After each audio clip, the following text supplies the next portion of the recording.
Thank you, Mr. Chairman. Mr. Parker, what evidence does Airlines for America have that spinning off the air traffic functions of FAA would improve FAA's ability to advance next-gen?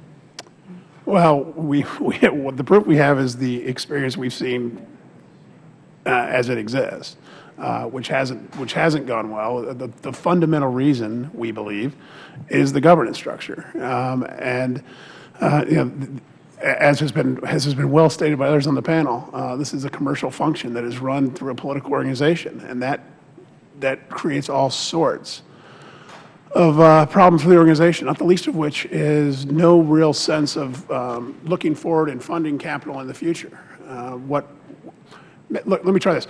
I was explaining this to our team the other day. The anecdote, maybe easiest for people to understand, is to think about if we ran our airlines the way the ATC is run, we wouldn't make decisions to invest in the future just like they don't. It's not a management problem. Again, it's a structure problem. But simple things such as, whatever it was, 10, 15 years ago when airlines started investing in gate readers as you enter the aircraft. Those were capital decisions that were hard for airlines to make at the time. We were one of those. But what we knew is there was a lot of capital up front, but it would speed up the process for getting people onto the airplane. That investment was made. It's now been made by all of us. You see it everywhere in the airports. But it never would have been made at the FAA because they wouldn't have made that decision.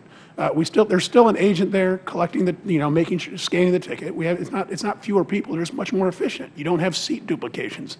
You board the airplane much more quickly because we don't have old paper tickets. We don't have nearly as many people having to process those. The existing people are much more efficient. The flow through is much more efficient. And if you take that to the next level now we're moving to, with that existing technology, improving the technology, taking to the point where people with their iPhones now can have, with barcodes, use that on those gate readers. You can't even make the next step in the FAA world because you never made the first investment. That's the problem. And we have a structure that is so exceptionally important to commerce, which is the air traffic control system, that we aren't letting move with the rest of the world. And it's the structure that creates the problems. Thank you. And Mr. Fuller, do you have any concerns in terms of the separation of the implementation of NextGen?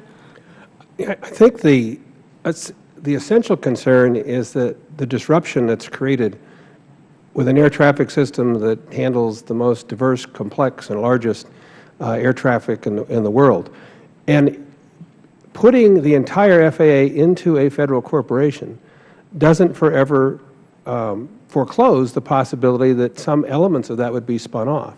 But it would allow for all the attributes that have been described here, a board of stakeholders to carefully consider what is really a very important synergistic relationship between the safety and certification teams and the air traffic control teams.